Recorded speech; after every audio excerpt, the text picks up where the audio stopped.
Here we are, Frank Hey, Watson and Tom Probasco. Tom, hey, I think Frank. you've got something to say.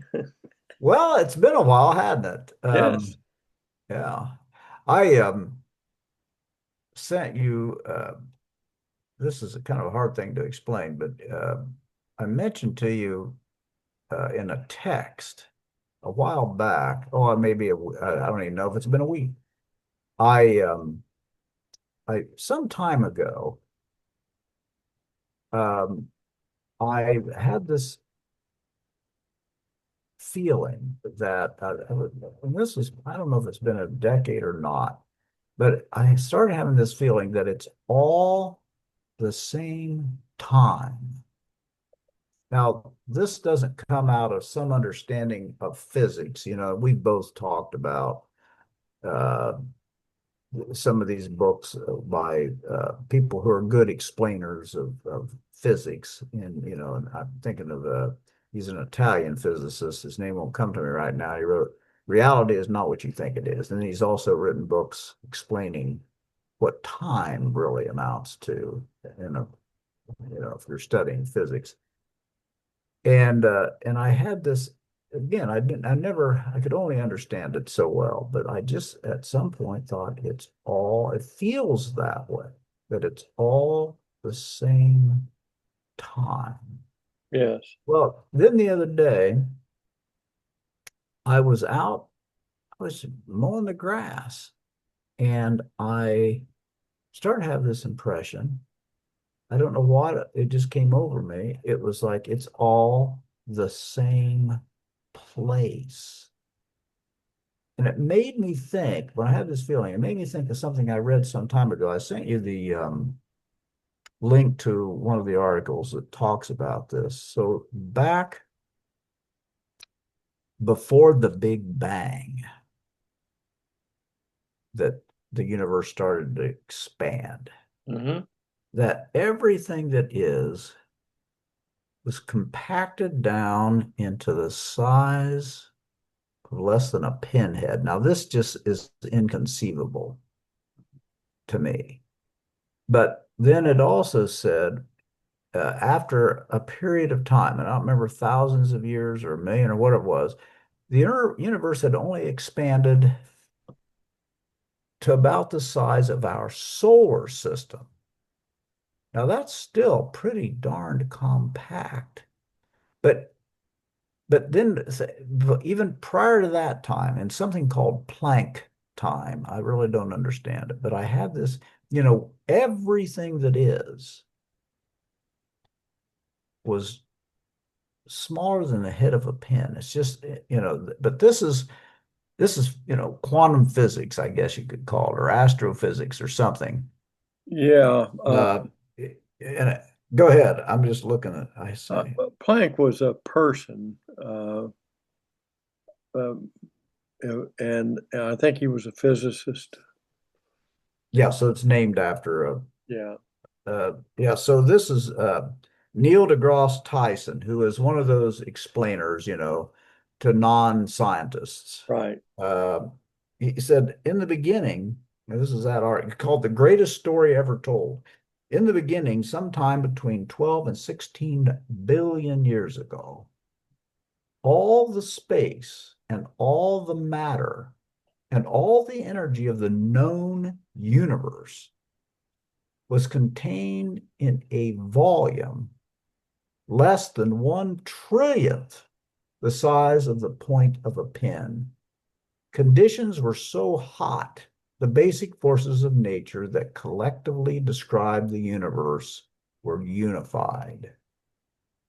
For reasons unknown, the sub pinpoint size cosmos began to expand.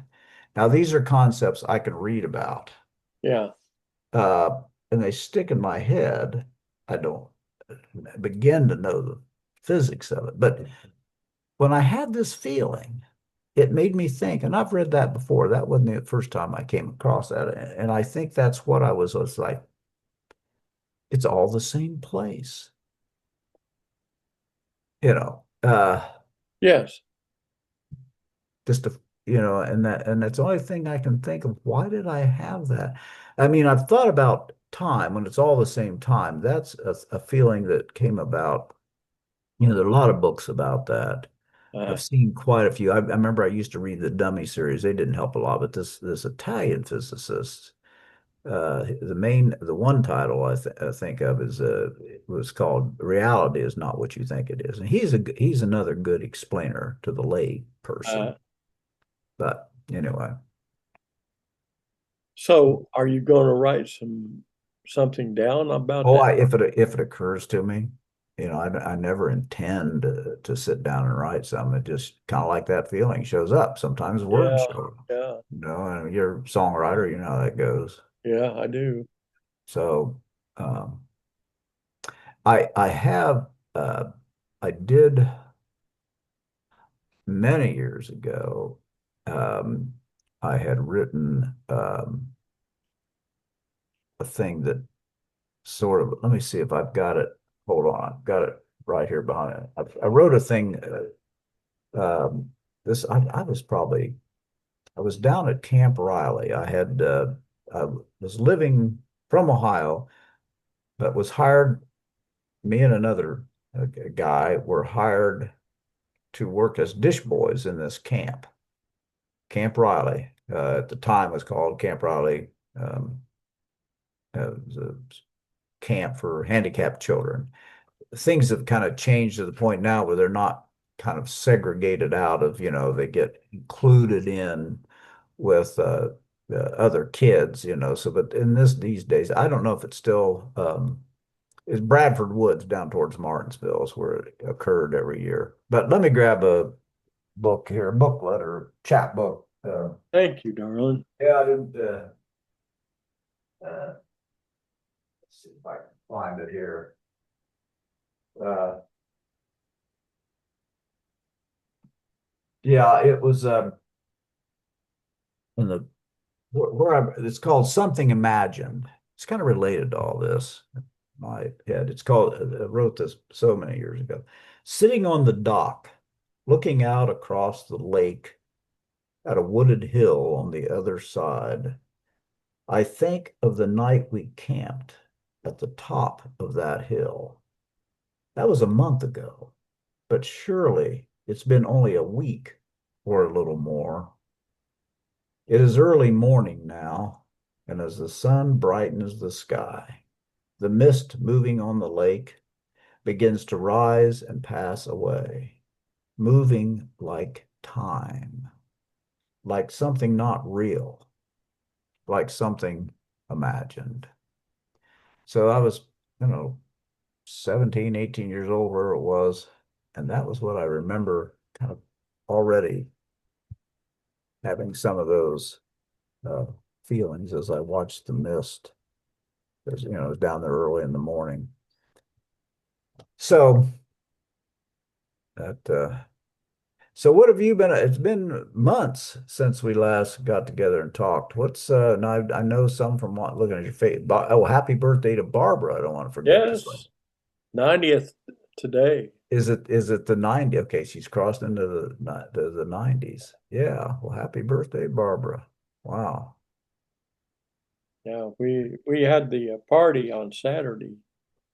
Uh, Now, where was that up there? yes, it was here in Muncie. It was just Okay. family, Yeah. close family, blood, basically. Uh, Yeah. Yeah. The reason I asked because when you had your anniversary party, you came back to Sycamore. yes. So I didn't know if yeah. Well, yeah, good. Well, David and I planned, I think I mentioned to you, so we're going to get up to see you. There's a bunch of stuff going on this month, and then beginning next month, things open up, and we were going to see if we could get up there and visit, maybe play some That'd be music. great. Yeah, yeah. Uh, the tomorrow, I'm going to participate in a fundraiser for Isaiah House. which is an organization, nonprofit. Aaron, it's connected with Aaron Lip. He's the one heading it up. And you know Aaron, or you've, Yeah, yeah, I think mainly Facebook. I've never met him in person, but I know Yeah. him. Yeah. Well, he's been to our house here a couple of times. We with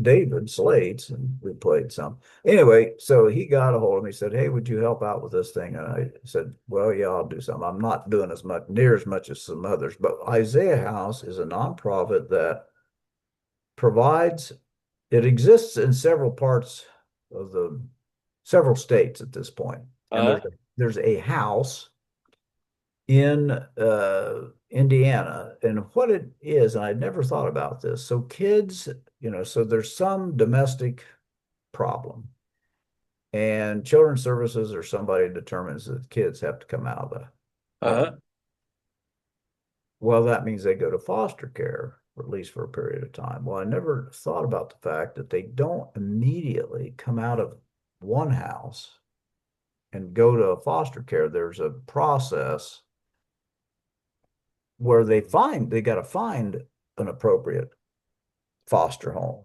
Well, so where are they, between the leaving and the arriving? yes. And so it's sometimes it's not in a very, I don't know typically where they wait, but oftentimes it's, they're in a stressed state of mind. Oh, So yeah. this provides a house. On Isaiah, it's based on a scripture, um, where they can stay and be in a safe, comforting environment while they're waiting on a more permanent um, foster situation. So that's what I mean. I had never thought about, where are they? I guess I just thought they came out of the house and went into foster care. Well, you don't just march right out of one house, pack up, go into another one. So the Isaiah house is an interim spot for them to be a safe, comforting place for them to be. So that's a fundraiser tomorrow down in Greenwood.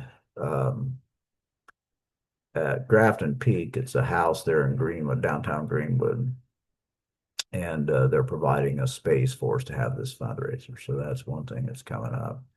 And then the 27th, uh, True North, these guys I play with, you know several of those guys. Um, Kenneth Urin, Bob McLeish, people you've played with in different situations.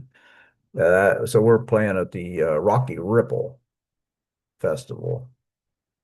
So I think Kenneth's done that for maybe, man, he's done that probably 10 years. It's going to be year number 5 for me. So we're doing that. So, what have you been up to or going to be up to here in the month of September? I've lost your I've sound. I've been playing guitar again. Okay, good, Yeah. good.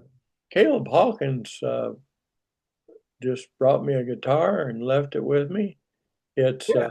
from West Michigan Guitar Works. Oh, It's a custom handmade guitar.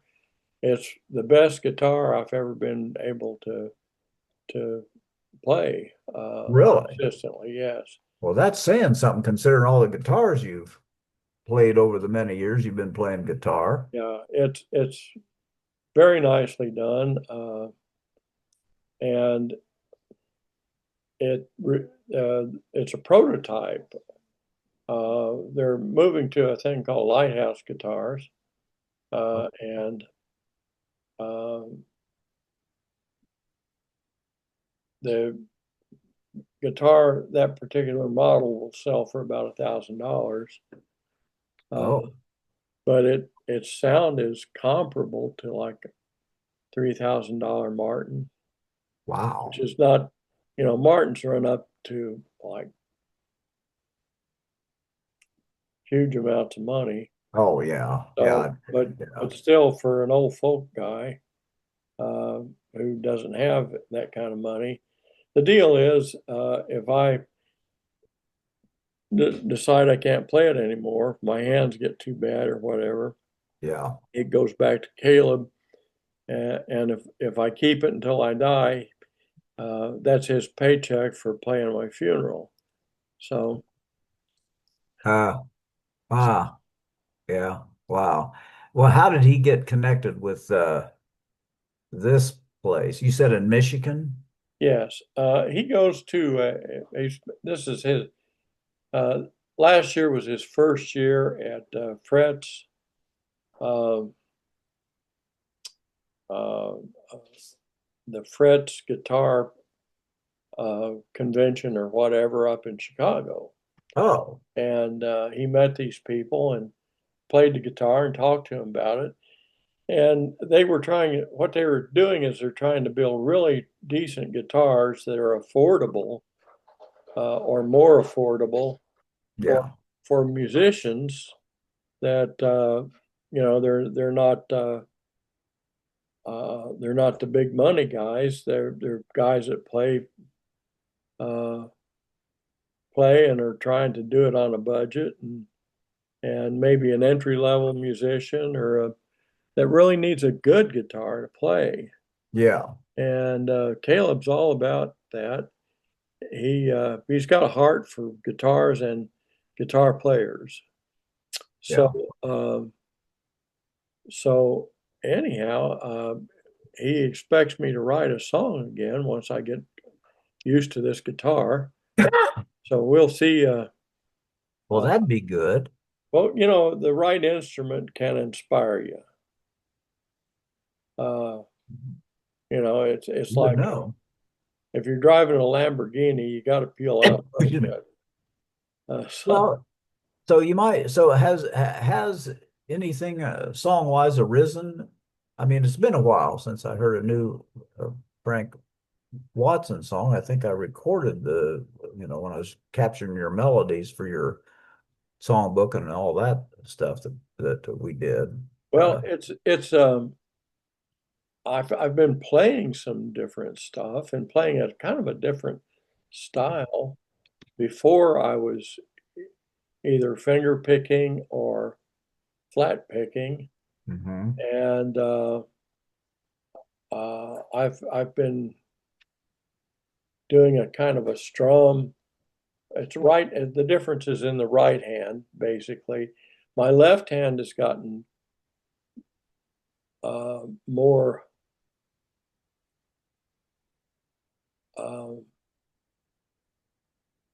not talented, but more practiced over the years. I've learned some things playing whatever instrument I had on hand, Right. and uh, so uh, so yeah, there's some things I've just uh, music that I've played that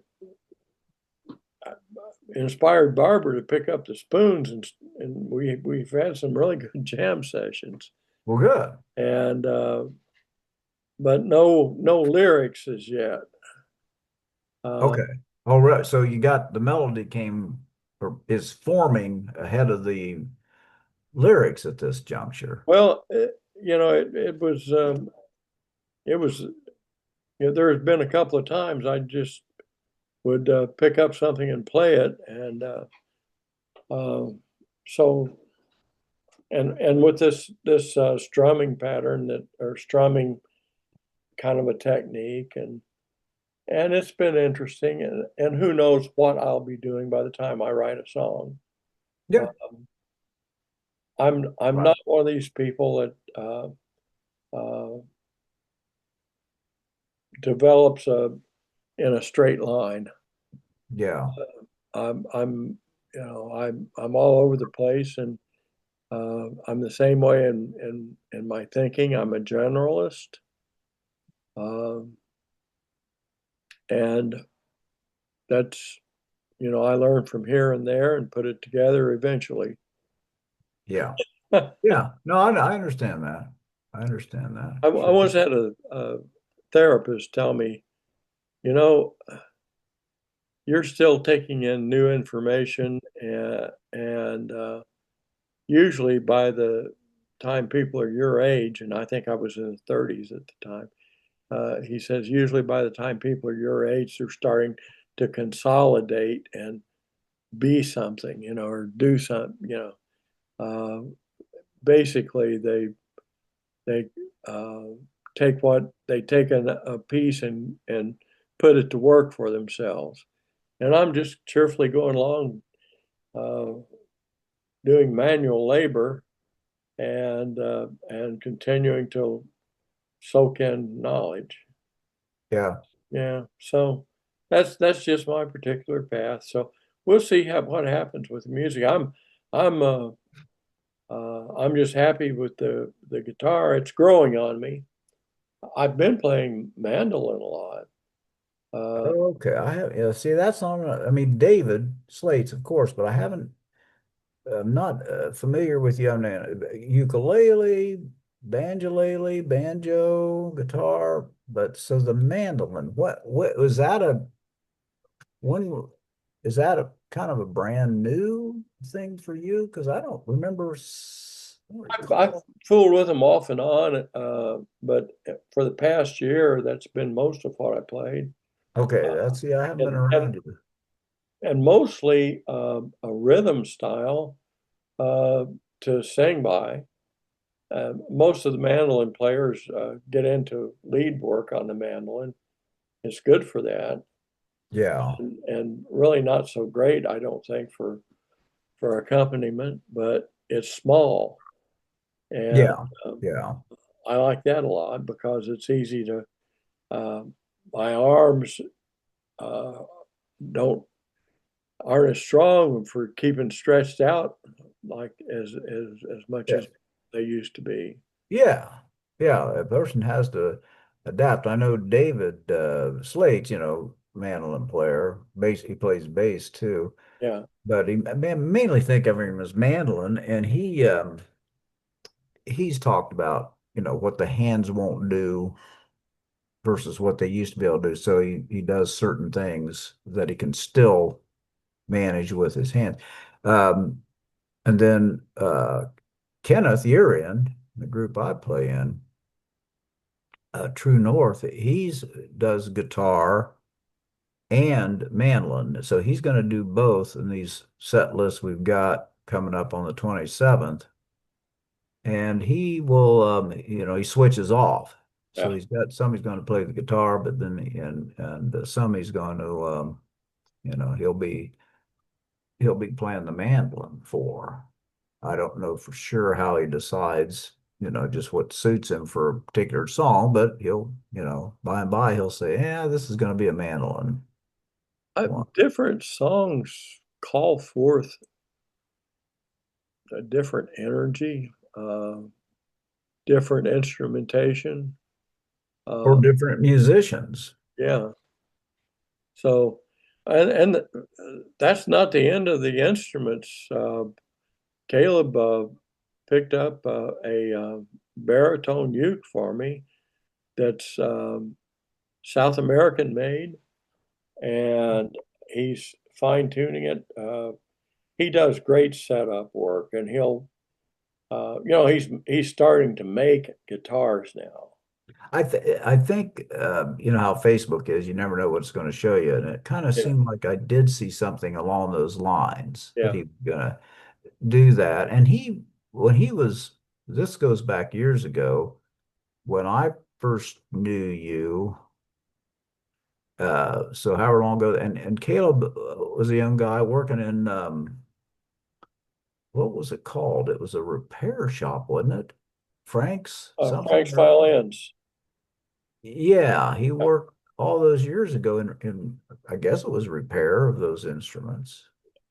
yeah. Repair, sales, and service.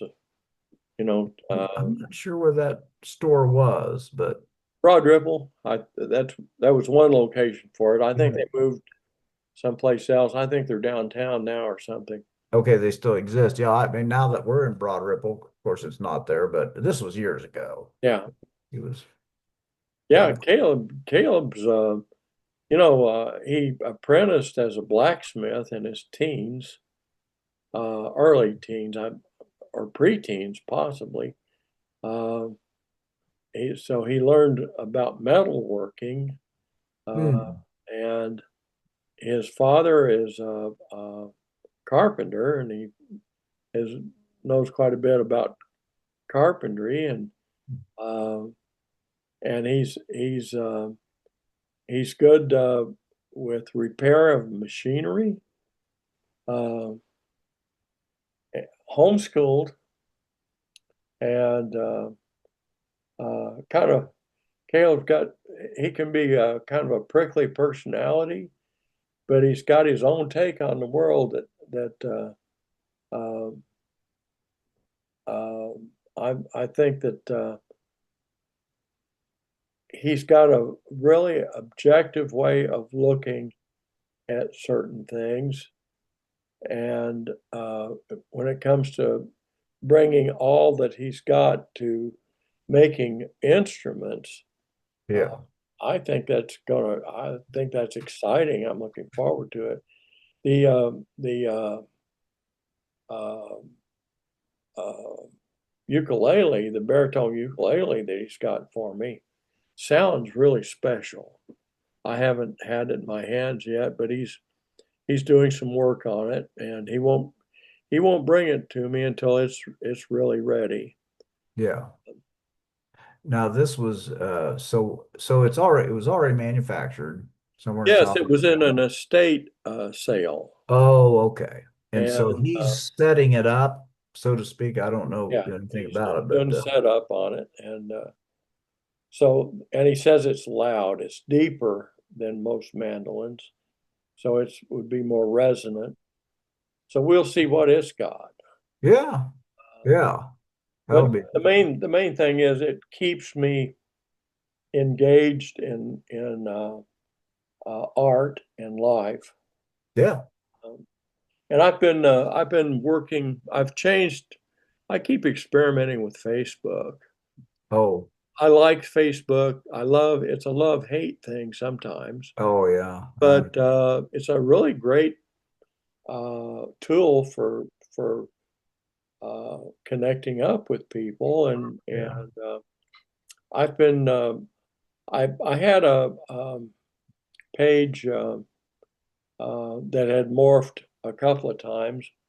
The latest was Indiana Living History, and there's other people doing living history, and it's everybody talking to themselves. It's all about living history, and what I wanted to do was to start making that, putting them in a mix uh, with music and poetry and art uh, at the folk with a folk center to it.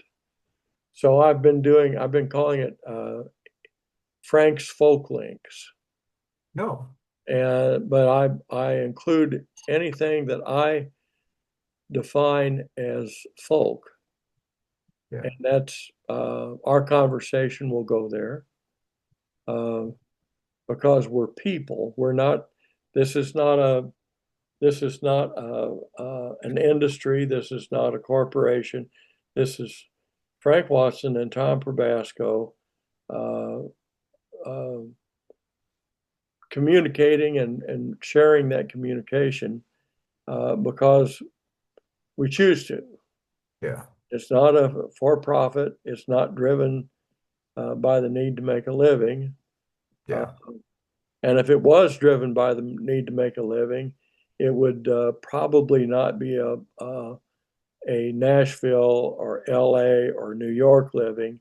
It would be, uh, you know, trying to find places to play within 50 miles of home Yeah. because it costs to travel. And Yeah. some people will travel, a band will travel that far, but bands are notorious for spending more money on instruments and travel than they make at the gigs. Yeah, barely getting enough gas to get home. Yeah. So they and they're dealing, the musician and the artists are kind of the canary in the mines. With artificial intelligence and robotics, there's going to be very little work for people. It looks kind of grim, and Well, certain people have different perspectives on it. I'm aware of that, but so how is all that going to shake out? I don't know, no. but I do know this. I know that there's always been people that made a living, a subsistence living. They grew food. They did what they had to do. They made their own whiskey. They made their own wine, and they made their own music. And in some ways, they made their own religion. They would take Christianity and interpret in a certain way, or some other faith. The faith at the level of the common person is generally different from the faith of the theologians. So Yeah, for sure. yeah, Yeah. it's stronger. Uh, it comes closer. The energy comes more from the root chakra than it does the crown chakra. And sometimes I think you have if when you're fortunate, it meets in the middle at the heart. Uh, but I love some of the music and there's a song, Old Time Religion, uh, talking about that old time religion. And That there's one, this, give me that old time religion. Is that the way it's no, still? Not it, that one? it goes, well, I can't quote it, but there's an older woman that sings it. Oh, And not what I was thinking then. she says she can't talk to a rich man. He thinks she's a pauper, no doubt. But if you're talking about that old time religion, I know what you're talking about. Okay.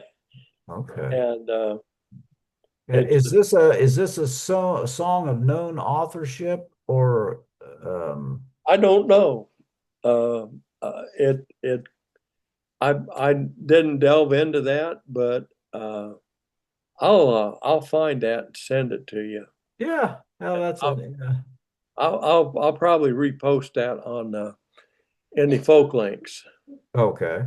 or Okay. not Indie Folk Links, Eh, Frank's Folk Links. okay. Okay. So anyhow, I just I kind of do like Facebook does. I just change stuff.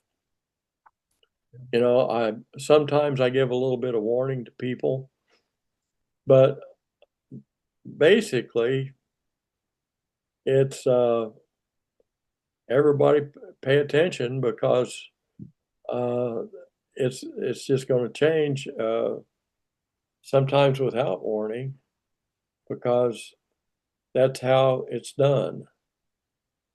Uh, people, I my primary Facebook page is pretty consistent, but everything else that I do just is subject to change at any time. Yeah, I've lost track of. I mean, I think I know the main one, but you had several, and I kind of lost track of. Some of them were music related. You kind of had several of those, and I really have to confess I've lost track of a lot of them. But I know the main one, which is what I think I see your posts about you and Barbara, or Yeah. uh, The kind main I'd say probably the best thing that I've done was indie folk news. Oh, and yeah, the one that Phil Slates Yeah, is now Phil Slate's continuing. got it now, Oh and yeah, because when I first met you, it was an email, yeah, and you were just at the point where the whoever was carrying your email said he had too much going on. So you had to, I think the next thing you did was with Yahoo, I think. This is years ago. yeah, it was. I had to move from. email. Email, yeah. Yeah. At the time, you could only send so many emails out, Yeah.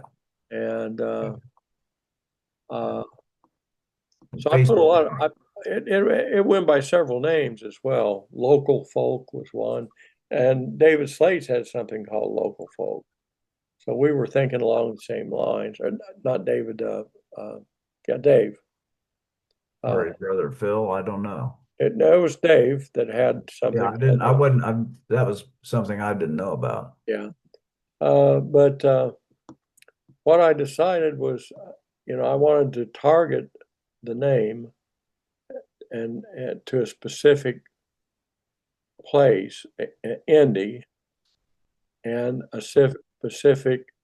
specific uh,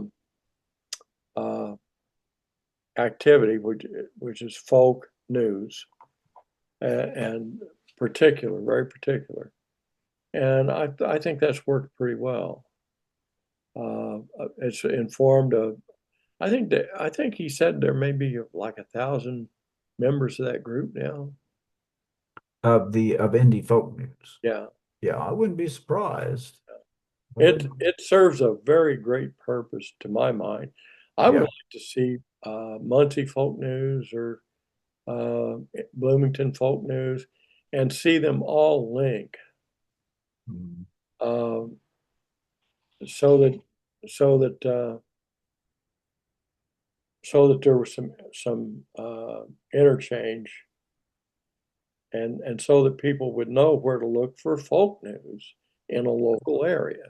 Yeah. Uh, Yeah. and it would have to be done by it's a volunteer kind of thing because there's no money in it. Right. Yeah. It's an act of love, and God Yeah. bless Phil Slates and the oh, what was it Dave called himself when he was doing it? Oh, well, you still, let's see. Sid Rumpo. Sid Rumpo. God bless Sid Rumpo. Yeah. He did a fine job, Yeah. uh, and I just look forward to, it's really satisfying to see something that you had something to do with that's Oh, yeah. You really, started the whole thing, well, and it was yeah, many years ago. I mean, I tell you, it was a year, by the time I caught up with you, met you, what happened was I was looking for, trying to figure out who the heck Pat Webb was and where I could go see him. And this is in the early days, in a sense of being able to look out there and find somebody. And I don't remember what I sent it out to. And you said, "Oh," I kind of floated out of the Ethernet. You said, "Oh, I know Pat," and got connected with you. And you told me at that time, this was 2004. He was playing down at this pizza place. As it happened, my older daughter had worked down there earlier than that, but Pat would be in there playing, and he would alternate with Chris. hmm I never met Chris at that point. It was many years later I finally caught up with Chris. But Julie and I went down there and met Pat. Uh, but that's when you were telling me also, you said, "Oh, yeah, I put together this newsletter if you want to sign on." I said, "Sure." And it was just on the verge. I got a few emails, and you said, "Well, my email provider is saying too much." So then it shifted to a Yahoo thing and lasted that way for a while. And then what came next was Facebook, which hadn't existed, until then. And then that's when you said, "Okay, I'm going to use this thing." And then on it went. Yeah, Facebook has provided some really good stuff. Uh, there's some things that I sincerely wish they did differently. Their algorithms uh, do not serve uh, the user as much as they do businesses. And Right. but Yeah. eventually, everything's got a lifetime. Yeah. Uh, it used to be if you wanted something for mail order, you went to Amazon, or not. I mean, you went to Sears Roebuck, Oh, yeah. and Catalogs. and Sears Roebuck. Uh, I Yeah. don't, for whatever reasons, died. I know. And you were, when we were, for all our lives almost, who thought Sears was ever going to go away? Yeah, And then for various reasons, it did. yeah. We're talking to somebody else about that the other day. Now we've got Amazon, and Yeah. everybody says, "Oh, Amazon's too big." And Yeah. I don't use it. I avoid it like the plague if I can. well, there's a I've got my reasons for that, but yeah. yeah, there's there's various reasons. One is if you spend money in the local area, it recirculates before it goes to the big guy in the sky. Yeah. If you send your money to Amazon, you're cash starving your local area. There's no job, but then they've got delivery people now, Yeah. so they do a lot of delivery, um, and Sears Roebuck didn't have, you when you sent your money to Sears Roebuck, it didn't stay home either. Yeah. So uh, Yeah. And yet you had a lot of, well, they had brick and mortar stores yeah, were locally based in the sense that you could go into one of those stores. So yeah, everything, you know. But anyway. But well, yeah, I wanted to catch up with you, and it's been a long time since we did this, yes, and like I said, I haven't, and then since you moved up there, I haven't um, been able to visit with you and Barbara. But and it's so different, think about Sycamore Reserve and your situation now. yeah, But as you always do, you adapt. yeah. And I'm I'm pretty much at home wherever I'm at. yeah, Uh, it generally doesn't take me long, and in this particular case, uh, it has been a really good move. Uh, yeah, circumstances as they do drove well, it. for Barbara and I, we like the company of family. Yeah, Uh, yeah, and it was and, really needed.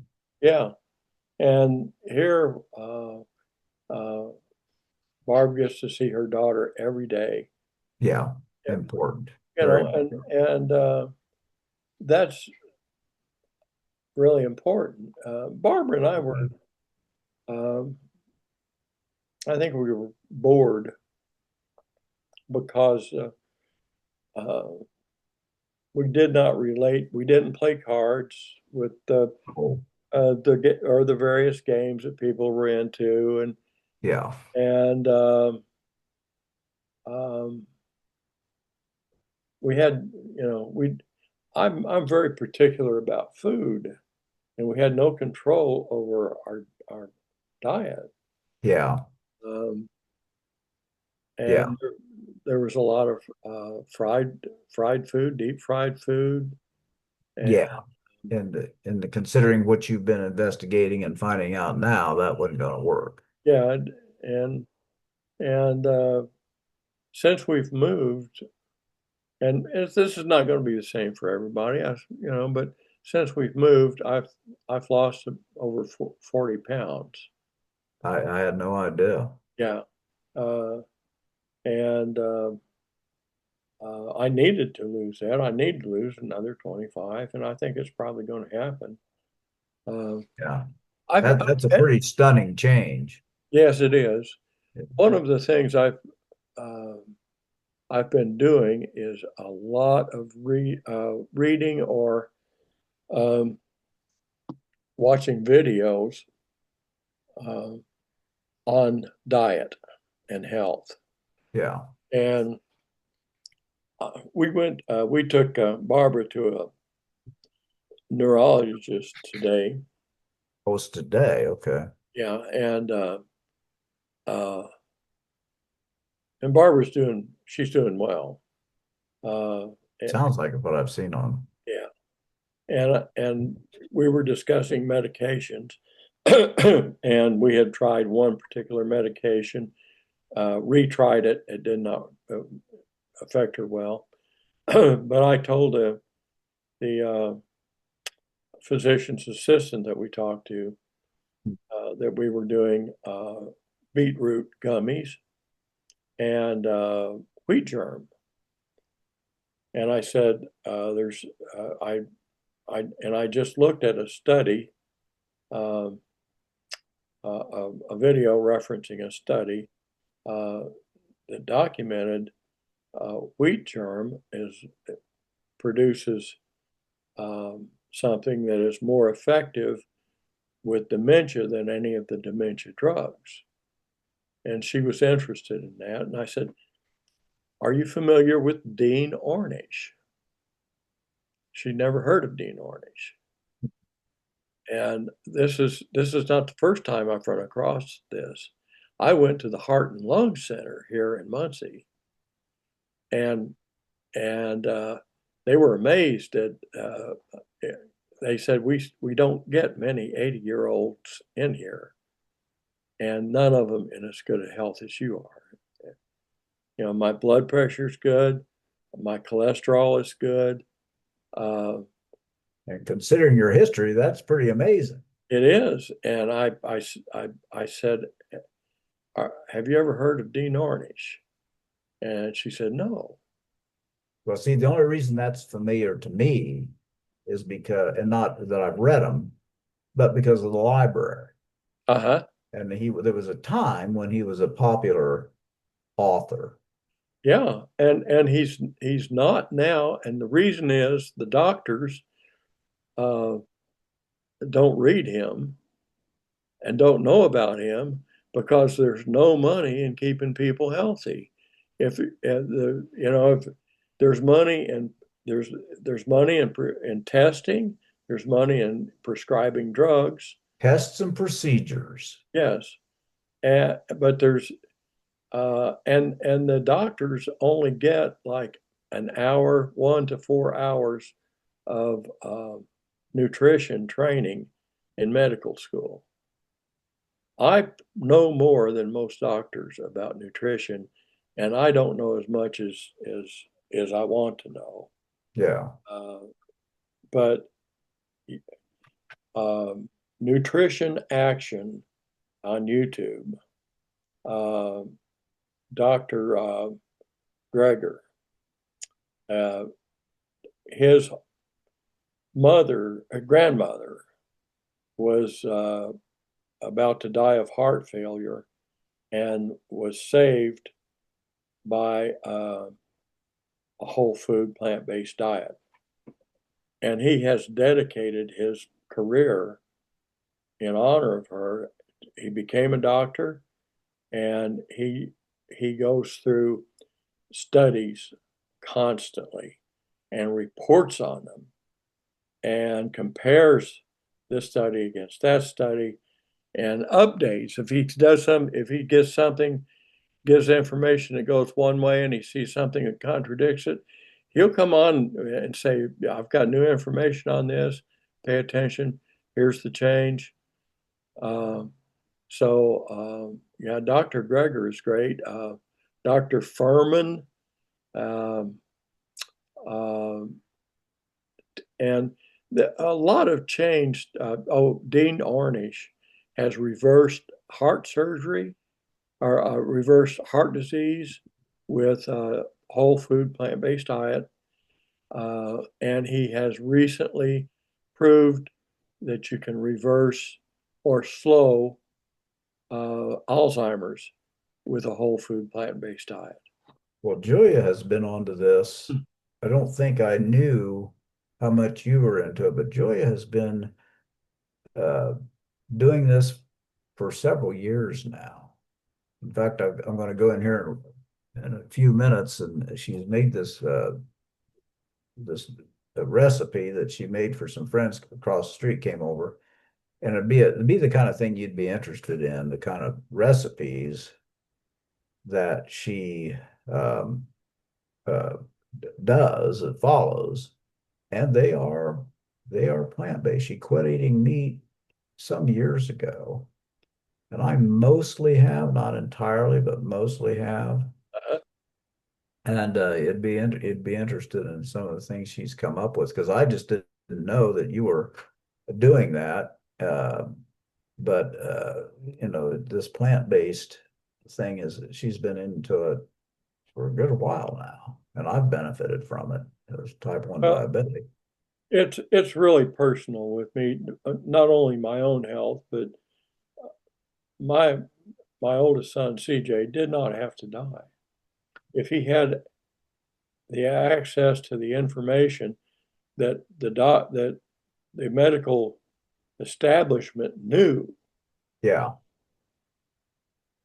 he could still be alive today. yeah, He had diabetes yeah. I remember you said that. and he had heart trouble. Right.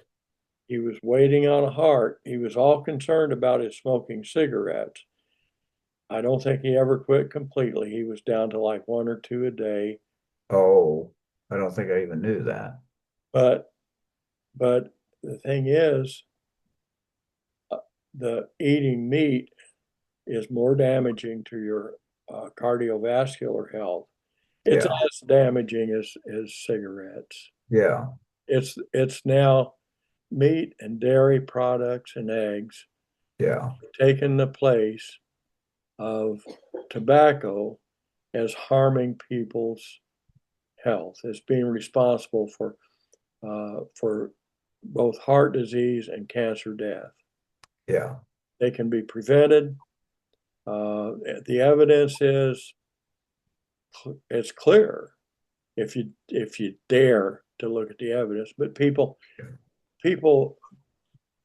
people have a hard time looking at the evidence. They don't want to change, yeah, and uh, they know if they look at the evidence, they've got to make a decision.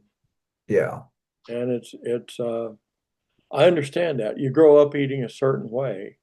You know, yeah, when you were married, there was a at the dinner, for the bride and for the parents of the bride and the groom and all that. A meat dish was served. right, For your anniversary, you may go out for a steak dinner. right. It's all kinds of emotional attachment to food. Yeah. Uh, Well, and it's still recommended meat and dairy, and that's still a recommendation by the mainstream recommenders. It's still there. the evidence that's against it, it is starting to change, but Yeah, they're not recommending it the same way that they used to. There's recent yeah, changes. yeah, Uh, but remember tobacco, that took a yeah, while. yeah. Oh, yeah, it took a long while. But the evidence based on studies and autopsies, Yeah, that sort of evidence is by the time the average American child is 10 years old, they're starting to develop plaque in the arteries. yeah, That's the evidence. right. And, um, Yeah, very young age. my dad had started having heart attacks in his 30s. Now, he had stress from World War II, Right. but he Big was role there. he had been very poor. He ate large sandwiches. He took large sandwiches to school as a child. Uh, he and mother cooked. She was a fine cook. All her fried chicken. I still can slobber when I think of that. Oh, yeah. It Oh, I tastes know. uh, I know. noodles, chicken and noodles. Right. And when we had money coming, boy, we had sometimes we'd have steak, and she knew how to cook it, and it Yeah. was it oh Right. spaghetti and meatballs. Oh yeah. Yeah, Heck yeah. and so when I but that's not the reason. That's not the reason that I completely stopped eating meat and dairy and that. Uh, I have only certain foods that I can eat, or I have terrible problems with hemorrhoids. Yeah. And it's about the most unglamorous, uh, Oh yeah. you know. And people, Reason's a reason though. you know what? It puts me in agony. Yeah. And there's times I sit and I look at, you know, I wish that that the meat and the dairy didn't and the eggs didn't harm me. I wish that they didn't harm my hemorrhoids, and I wish they didn't harm my heart, but they do. Yeah. But it was the hemorrhoids that put me to a screeching halt because that was immediate pain. Yeah. Yeah. It's not delayed. No, it's You like can ignore until you can't, it's heart and yeah, arteries. it disrupts your sleep. It makes Oh, it you yeah, can't exercise the way you want to. yeah, It affects your whole quality of life. right. Uh, so uh, so the following diet and health things are really big on my agenda. Our country, if we did what we know how to do Yeah, in terms of eating right and living right, right. we could cut our healthcare costs in half at least. I believe it. We could also make older people healthier and more productive. We could keep people out of nursing homes. Yeah, Uh, Barbara and I are healthier now uh, than we were a year ago. And it's not just my weight. Uh, I was afraid that Barbara would not make uh, our anniversary. I was afraid she would not make her birthday. Now yeah, I'm looking forward to next year. yeah. And that's on you. You figured it out. And a lot of people, like I said, and Julia, I mean, I live with somebody who was doing this. I wasn't in discussion with you about it because I didn't know what you were doing. But a lot of this that you're talking about, and you said people have different reasons. Her sister sent her a film of animals being killed for Oh, me, yeah, and that it was another event that I won't go into right now. yeah. But that changed everything, and this was a while. This was before we even moved up here. So, but I probably better.